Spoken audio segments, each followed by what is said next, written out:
Yeah, so I've set up in the corner of my kitchen, so I'm not really hidden away or anything like that. I have a fairly small house, so um, I'm working straight out of the kitchen. The bedroom is nice and tidy. So I am lucky that I've got a little bit of space here that I can kind of set up in my bedroom and have a little distance. But downstairs is pretty chaotic right now because there's no time to be tidying up in between trying to do childcare and working.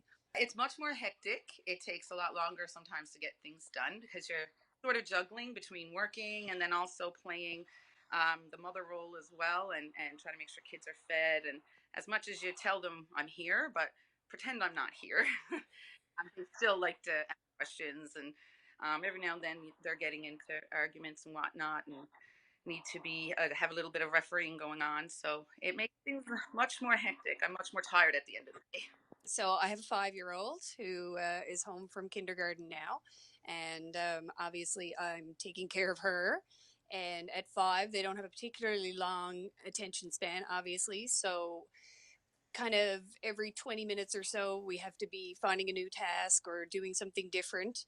And, with a small kid, obviously, you're still doing things like making lunch, getting snacks, helping out with whatever they need, getting milk out of the fridge, all those little things.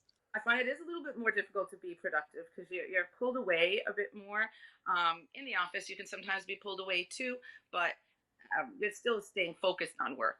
But here, I'm being pulled away and running around the house and then having to come back and get myself back into that mindset. I think probably the thing that I've learned or at least noticed is that most of the advice given to, that's kind of getting out there right now, blogs about how to be productive at home and whatnot, doesn't really apply that well to people with small kids. And there's probably lots of other situations it doesn't apply well to as well. But, this idea that sit down and work for 2 hours straight with no distractions so that you can be very productive, that's not happening. So I guess what I've learned is that we have to be very flexible and we have to be realistic with ourselves about what we can accomplish. I am starting to get into a routine, and even though it may be the long haul, but I'm just grateful too that given the type of work that I do with Clear Risk and the type of company that we are being able, or I am being able to help as well fight against this pandemic. I know from talking with my friends, particularly moms, they're stressed about the idea that maybe their employer might expect them to be as productive as normal, seeing as they're facilitating work from home. But the reality is we have a full-time job with small kids. So, being realistic and being forgiving with yourself is probably my best advice.